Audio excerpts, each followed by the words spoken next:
Okay, good morning. I'm going to go ahead and read chapter 3 this morning. Happy Wednesday? Yeah, it's Wednesday. So we are continuing our read aloud with permission of Harper's Collins Children's Books, The Thief of Always. Our learning target today, this is a repeat skill. You have been learning this skill for a long time, so it should be no problem.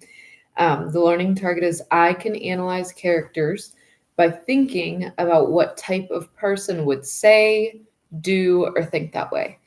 Okay, so fantasy readers analyze the type of person a character is. All the time when you're reading, you should be putting characteristics based on inferences to your character's personality. So based on how your character acts, based on things they say, based on decisions that they make, you decide, well, what type of person would do something like that, or say something like that, or think that way. And use descriptive words. We always talk about what's their personality like. If they were your friend or they were a real person, how would you describe them? That's basically what we're doing. And we've done this so many times that it should be pretty simple for you. The only thing that I would suggest to take it up a level would be to use more advanced words. So we don't want to say somebody's bad. We don't want to say somebody's good, or maybe not even mean, but try to look for new words or different words, even if you have to go on word reference and check out a thesaurus for a word that you want to use that you know is typical, used a lot. Just try to vary your word choice. So anyways, we will, as fantasy readers, ask ourselves, what type of person is a certain character, and how do I know this? And what does the character say, do, or think that makes me think that way? So you always want to have evidence connected to your inferences. You don't just want to say a certain word or a character is a certain way, but have no evidence to back up what you're saying. So you always want to have that evidence. We finished chapter 2 yesterday, and remember when we were in class, a strategy that I always like to use is, putting myself back into the story. I go back and read maybe the last 2 sentences of the previous chapter. So where we stopped yesterday, the last paragraph in chapter 2 was, he didn't wait to see if Rickus was coming after him, nor to wonder how the gray beast February had been slain in this warm day risen in its place. He simply let out a laugh that Rickus would have been proud of, and hurried up the slope and into the shadow of the dream house. So we see Harvey. He has been taken from his home, his bedroom. He's so bored with life. This random guy, we don't know really who he is, Rickus came. He said, you know what, you look like a child, a boy that needs to take a trip. So he's taking him to this house. Harvey gets there, and it says he let out this laugh. He didn't even stop and think, and walks toward the house. So that's where we are. This is chapter 3. And there's some little illustrations here that are interesting that I'm going to start showing. Pleasure and the Worm, it is called. And I don't really like to show the illustrations because I don't want to ruin what you're visualizing and your picture of the characters and different things. Okay, chapter 3. What a fine thing it would be, Harvey thought, to build a place like this, to drive its foundations deep into the earth, to lay its floors and hoist its walls, to say, where there was nothing, I raised a house. That would be a very fine thing. It wasn't a puffed up peacock of a place either. There were no marble steps, no fluted columns. It was a proud house, certainly, but there was nothing wrong with that. It had much to be proud of. It stood 4 stories high and boasted more windows than Harvey could readily count. Its porch was wide, as were the steps that led up to its carved front door. Its slated roofs were steep and crowned with magnificent chimneys and lightning rods. Its highest point, however, was neither a chimney nor a lightning rod, but a large and elaborately wrought weather vane, which Harvey was peering up at when he heard the front door open and a voice say, Harvey Swick, as I live and breathe. He looked down, the weather vane's white silhouette still behind his eyes, and there on the porch stood a woman who made his grandmother, the oldest person he knew, look young. She had a face like a rolled up ball of cobwebs, from which her hair, which could also have been spider's work, fell in wispy abundance. Her eyes were tiny, her mouth tight, her hands gnarled. Her voice, however, was melodious and its words welcoming. I thought maybe you'd decided not to come, she said, picking up a basket of freshly cut flowers she'd left on the step, which would have been a pity. Come on in. There's food on the table. You must be famished. Well, I can't stay long, Harvey said. You must do whatever you wish, came the reply. I'm Mrs. Griffin, by the way. Yes, Rick has mentioned you. I hope he didn't bend your ear too much. He loves the sound of his own voice. That and his reflection. Harvey had climbed the porch steps by now and stopped in front of the open door. This was a moment of decision. He knew, though he wasn't quite certain why. Step inside, Mrs. Griffin said, brushing a spider hair back from her furrowed brow.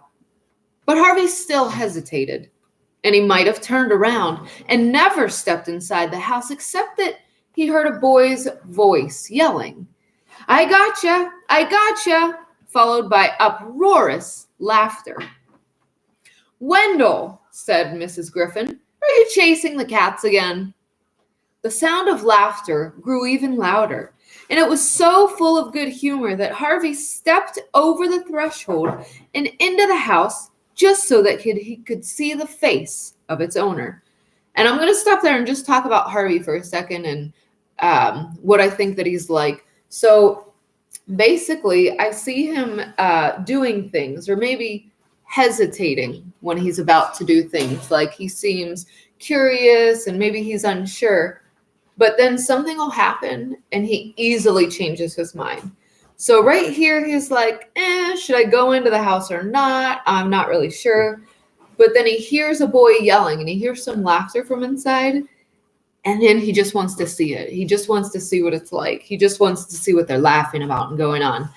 And as readers, we want to take that extra step further and we want to ask, well, why is he like this? Why is he doing these things? So if you remember back to the first chapter, we said he was very bored. So I think that makes him curious. He's like looking for things. He wants to do things. So he's bored. And when he hears laughter and he hears fun and he sees this house, he's like, maybe that's my adventure. Okay, so that makes me think he's like this curious adventurous type, but he's also easily persuaded just based on his situation that he was in before. Okay, I'm going to continue. The sound of laughter grew even louder, and it was so full of good humor that Harvey stepped over the threshold and into the house just so that he could see the face of its owner. So he just wants to see who's in the house. He only got a brief look. A goofy, bespectacled face appeared for a moment at the other end of the hallway. Then a piebald cat dashed between the boy's legs, and he was off after it, yelling and laughing again. Oh, he's such a crazy boy, Mrs. Griffin said, but all the cats love him. The house was more wonderful inside than out. Even on the short journey to the kitchen, Harvey glimpsed enough to know that this was a place built for games, chases, and adventures. It was a maze in which no two doors were alike. It was a treasure house where some notorious pirate had hidden his blood-stained booty. It was a resting place for carpets flown by jinns and boxes sealed before the flood, where the eggs of beasts that the earth had lost were wrapped and waiting for the sun's heat to hatch them. It's perfect, Harvey murmured to himself. Mrs. Griffin caught his words. Well, nothing's perfect, she replied. Well, why not? Because time passes, she went on, staring down at the flowers she'd cut, and the beetle and the worm find their way into everything sooner or later.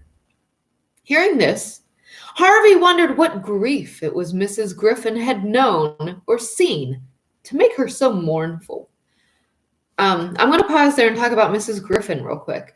Now, in other books that we've read this year, we see characters that kind of maybe get in the way of our main characters or our positive characters. We saw Keck, we saw Naomi, we saw Sadako, Peter, and then we saw some characters at one point or another in the story that would come in and provide this little source of like negativity.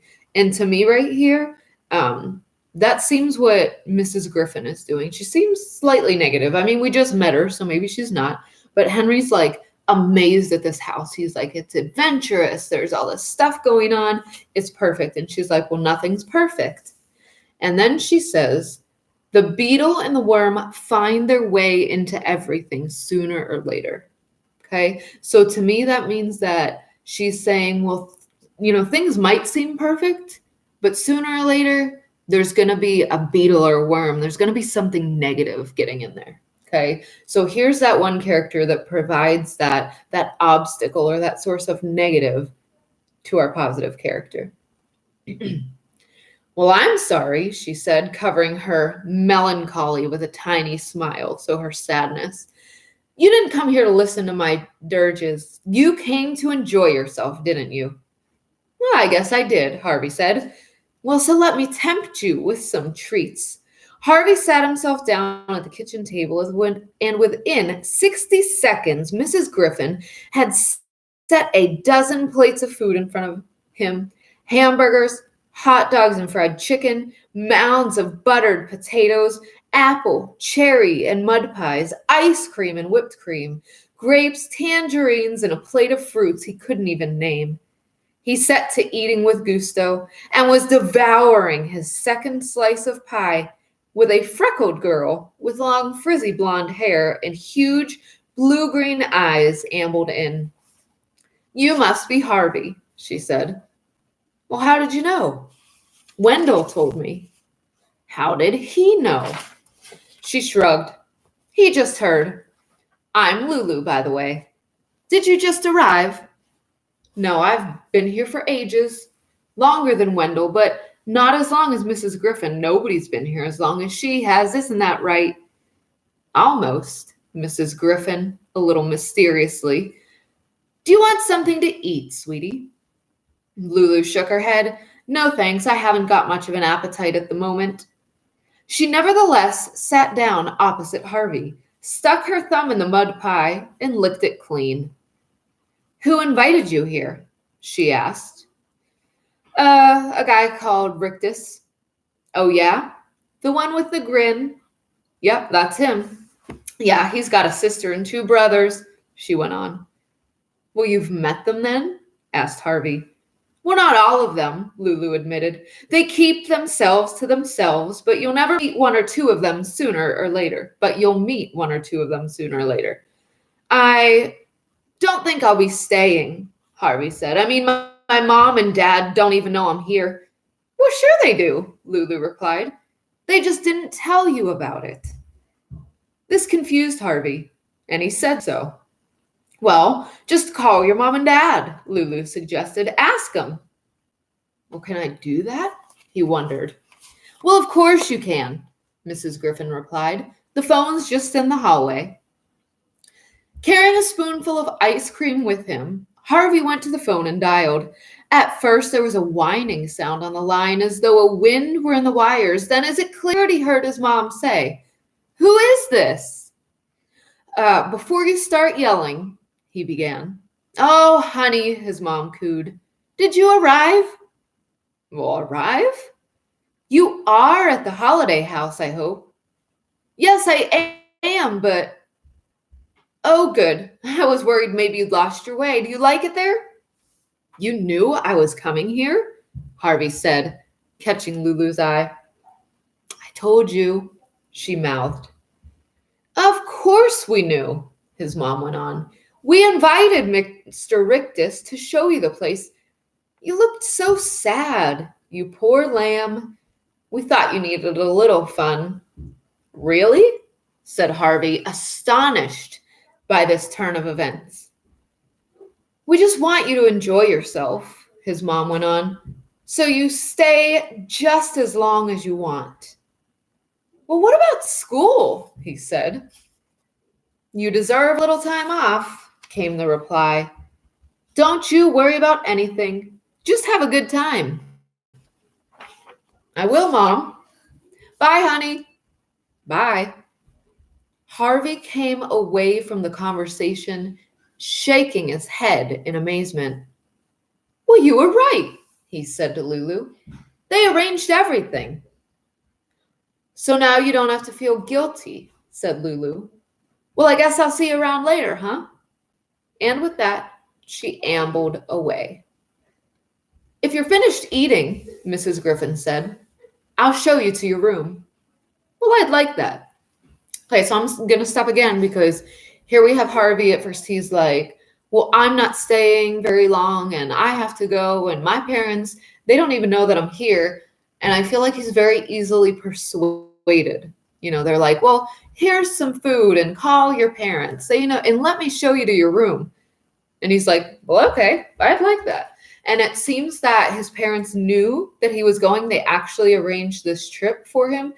And it all keeps going back, if you remember how he was feeling in our first chapter. So he was very sad. He was very, maybe even depressed. He was very bored. And now he's just got this like new adventure in front of him. And he's very easily talked into things. She dully led Harvey up the stairs. At the landing, basking on the sun-drenched windowsill, was a cat with fur the color of the cloudless sky. That's Blue Cat, Mrs. Griffin said. You saw Stew Cat playing with Wendell. I don't know where Clue Cat is, but he'll find you. He likes new guests. Do you have a lot of people coming here? Harvey asked. Well, only children. Very special children like you and Lulu and Wendell. Mr. Hood won't have just anybody. Well, who's Mr. Hood? The man who built the holiday house, Mrs. Griffin replied. Will I meet him too? Mrs. Griffin looked discomfited by the question. Well, maybe, she said, her gaze averted. But he's a very private man. They were up on the landing by now, and Mrs. Griffin led Harvey past a row of painted portraits to a room at the back of the house. It overlooked an orchard, and the warm air carried the smell of ripe apples into the room. Well, you look tired, my sweet, Mrs. Griffin said. Maybe you should lie down for a little while. Harvey usually hated to sleep in the afternoon. It reminded him too much of having the flu or the measles. But the pillow looked very cool and comfortable. And when Mrs. Griffin had taken her leave, he decided to lie down just for a few moments. Either he was more tired than he thought, or the calm and comfort of the house rocked him into a slumber. Whichever, his eyes closed almost as soon as he put his head on the pillow, and they did not open again until the morning. Okay, so there we go, ending our chapter with some more evidence and action on Harvey's part that shows me that he is this person that is easily persuaded. Yes, he's curious. Yes, he's adventurous, but he always has this hesitation.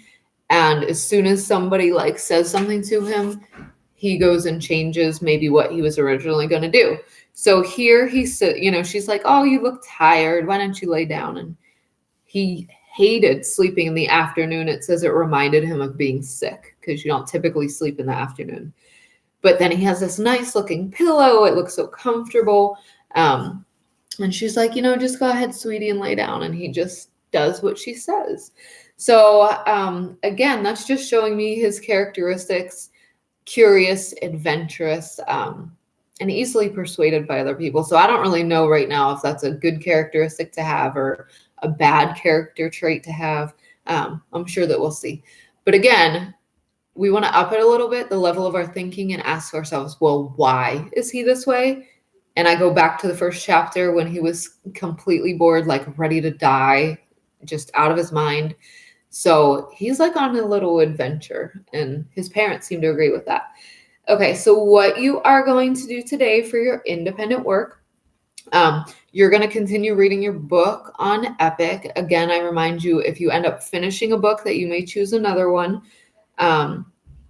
And you are going to be doing your work on the Google Doc that I gave you. So there's a doc posted in Google Classroom that says reading, fantasy work, week 1. And if you're working through that day by day, you should have answered questions from Monday. Thank you to the people who did, posted them on Lino. There were questions for yesterday's reading that were on Padlet. Today, you'll see right under your questions that there's a little space for you to respond just right there on the document. And the questions that you're going to be answering about your book that you're reading, same thing I did right here with Thief of Always and Harvey and even Mrs. Griffin. What type of person is your character and how do you know? So what words could you describe your character with? What kind of personality traits if they were a real person? What does your character say, do, or think that makes you think that? So what evidence do you have that leads you to these inferences? Okay, so again, if you go into the Google Doc, you will see those questions written. You can just, after you're doing your 30 to 45 minute independent reading, just type your answers in.